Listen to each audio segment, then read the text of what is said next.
I work as an executive in a pretty prominent business. I won't mention which it is, but just know that my job is very, very stressful and takes up nearly all of my free time. I do get a couple of weeks of vacation every year. When I take it, I tend to go out and spend all my time by myself.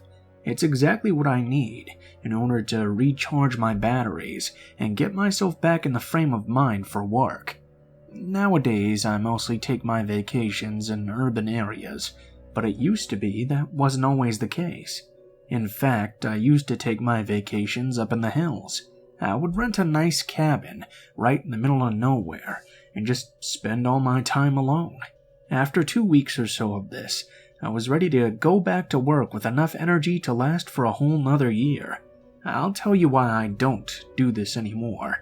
A few years back, I was very, very exhausted. I rented a nice secluded cabin and was getting ready to have a nice time just reading a few good books by the fire. I don't want to mention exactly where this happened, but I can tell you it was very far from civilization. I preferred this though because I got to see more wildlife myself, but also it was too far out for any real contact with the outside world. The company I rented the cabin from was in the closest town, over an hour-and-a-half drive down the mountain from the cabin. There were no phone lines, there wasn't even a radio. The only way that I could communicate would be to get in my truck and drive all the way back to town. Now, there were other cabins in the hills in this area, so although it wasn't usual, it was still completely possible to see someone out in the woods. A few days into my vacation, I was sitting on the porch and reading a nice book, having a drink as well.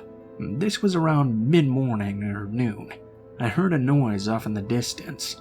At first, I really didn't think too much about it, but when I started to hear more of a rustling, I finally turned to face the direction of the noise.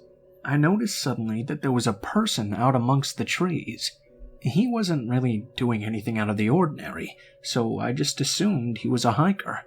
When he noticed that I noticed him, he raised his hand slightly and gave me a wave.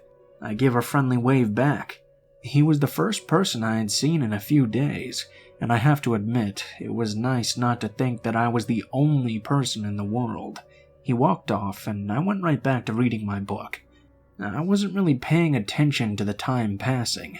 However, I had gotten through a substantial portion of the book before I once again heard a rustling in the woods. This time I looked up at the first noise. It was the man from before, and he was in the exact same place as well. I acknowledged him with a nod of my head. This time, though, he didn't nod back or wave or anything like that. He just stood there and stared at me. I mean, it might have seemed like longer to me than it was, but it seemed the man had been watching me for quite a long time. Suddenly, he left again. I wasn't sure what to think about what happened. I was slightly unnerved, but I still had no reason to be worried. A guy staring at you for a few moments could be for any reason at all, but I decided it was weird enough that I no longer wanted to be outside on the porch. I grabbed my book and my drink and went back into the house. Even though I felt like a bit of a ninny doing it, I locked the front door also. The rest of the day went fine without me hearing or seeing anything again, but around 10 p.m. that night, I heard some odd sounds coming from the driveway. Remembering seeing that guy around, I started to get a bit nervous.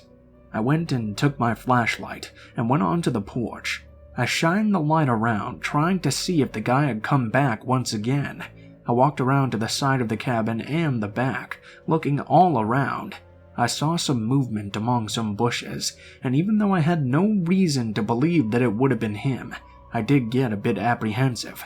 I hurried back into the house and locked the door. I have to admit to being a bundle of nerves, but I had some scotch and knew I would feel better after having a couple of drinks.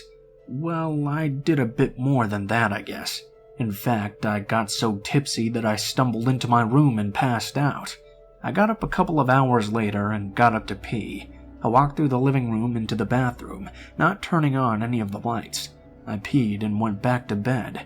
Of course, I woke up in the morning with a headache. I was lucky I was on vacation, so I didn't have to do much. I got up and walked into the living room. Two things caught my attention immediately. First, my front door was unlocked. Second, there was a note tacked to the front door. It simply read, "You might want to keep a light on.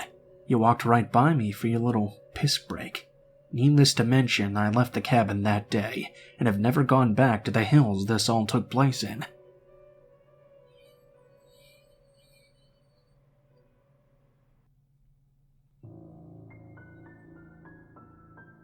I remember when I was growing up that my father used to take us to a cabin that his aunt owned. Our time there was always short, but it was always enjoyable as well. I always really liked hiking and playing in those woods. However, around the time I was 12 years old, we stopped going. When I turned 25, I heard about my aunt passing away. At the reading of her will, she had left the cabin to me. I was surprised, as I had gotten a lot older and really hadn't thought about it very much at all. However, inheriting it made me so curious about what condition it had been in ever since I had last seen it. I didn't have vacation time, so I wasn't able to go and see the cabin right away. However, about 6 months after inheriting it or so, I went on my way to check it out. It was nice driving up through those woods, seeing how much had actually not changed very much at all. The cabin wasn't set too far off the dirt road. The driveway was maybe about 4 car lengths long. I tell you this because I was able to see the cabin from the street. When I got to the still familiar driveway, I slowed and was about to turn. However, I stopped when I saw someone was sitting on the porch swing. In what had to be split-second timing, and the guy must not have seen me, I straightened the wheel out and kept driving up the road. I pulled off to the side and took out the paperwork. I wanted to make sure I had gotten the right address. There were other cabins in the area as well, and it had been well over a decade since I'd last seen it. However, I confirmed that this cabin was, in fact, mine. After thinking about it a bit, I thought I'd just pull into the driveway and have a polite chat with the man. I mean, there must have been some reason he was there. Maybe he'd known my aunt or something. Turning around, I went back in the other direction. However, as I neared closer to the cabin, I felt my heart begin beating pretty loudly. I had never been one for much confrontation. As I got back to the driveway, I found myself unable to turn the wheel in. I had slowed down, but when I noticed the man was still on the porch, I decided it might be best for me to drive back into town and ask for the police to check it out instead. Yeah, I know, it seems like a bit of an overreaction, and I felt like a total coward for doing it as well. But best to err on the side of caution, right? I went to the police station, explained what had happened, and asked them if they could take a drive out to the cabin. They were fine with that, actually, and told me that I could either wait there or in the local cafe for them to return. I let them know I'd be in the cafe. The ride from the town to the cabin wasn't too long, really, but it seemed like the cops had been gone for a very, very long time. Finally, after a few hours, I saw the officer I had talked to earlier enter the cafe. He looked over to me and came to sit down. He opened a folder and showed me a picture, asking me if the picture was the man I had seen on the porch. I confirmed that it definitely did look like the guy. The officer told me that when they went back to the cabin, he noticed them and ran inside. They approached the cabin and eventually had to knock the door down. The man resisted them, so they had to handcuff him. They had run some information and discovered the man was wanted in California for murdering his girlfriend. We were in West Virginia, so I guess he thought he'd gotten far away enough that he could just hang out on the porch without anyone ever recognizing him. He'd been staying at the cabin for months, assuming that it had been abandoned.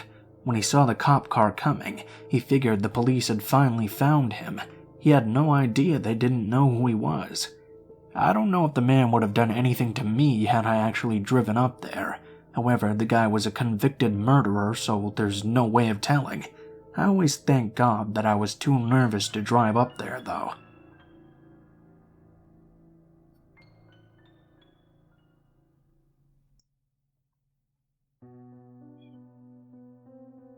This story seems a bit typical at first. I'm one of those people who's never believed in the supernatural. Or at least, perhaps I did a little bit when I was a child, but I grew out of those beliefs as I got older. I just didn't see any evidence for it. And when I quit believing in ghosts, I of course became less scared of what goes bump in the night. I rented a cabin with my best friend from high school during my second year of college.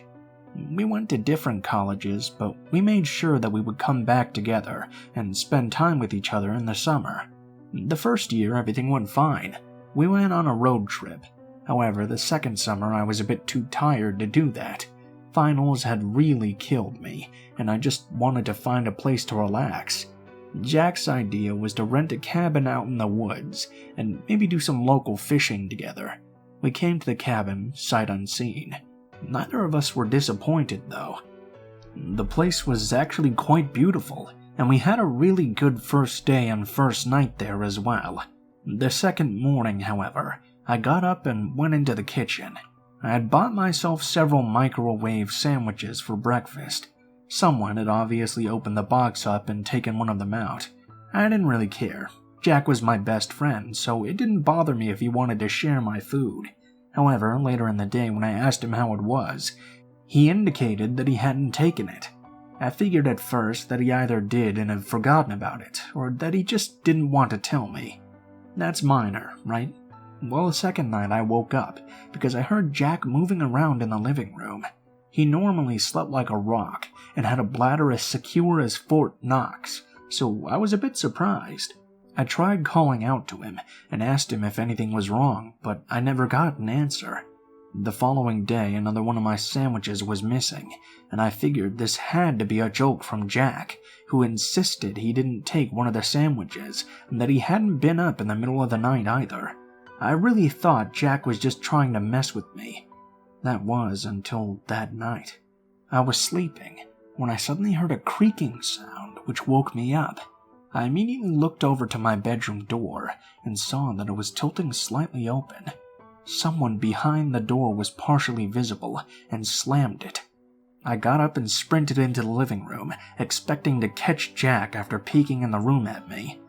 But he wasn't in the living room. I walked down the hallway to his room.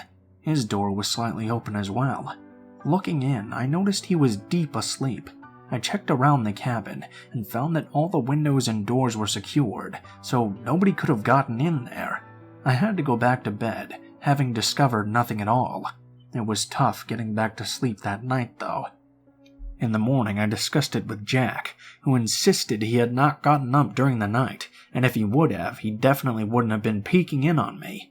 I didn't suspect Jack was either gay or trying to catch me naked, something he had seen several times anyway, nor that he was some strange stalker who looked into people's rooms when they were unaware.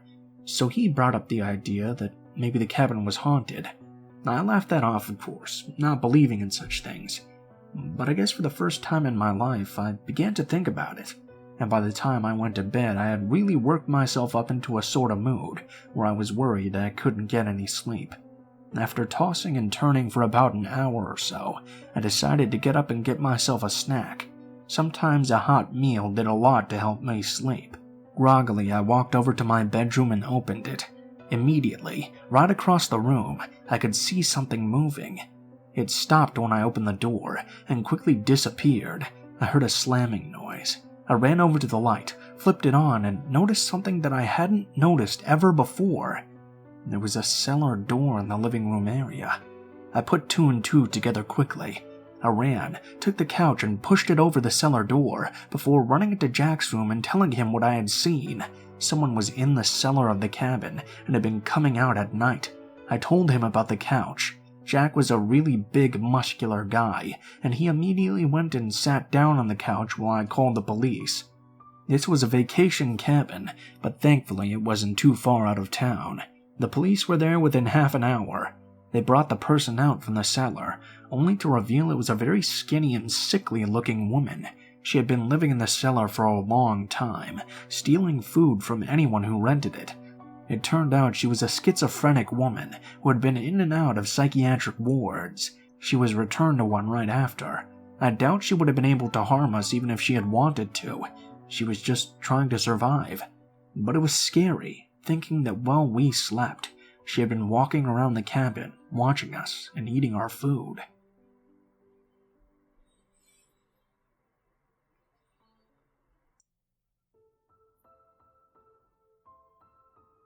What is up, guys? Blue Spooky here as always. Thank you guys so much for watching, especially if you made it this far to the end of the video. All the copyright strikes are removed now, so we can get back to business as usual. I'm sorry I haven't been posting as much lately.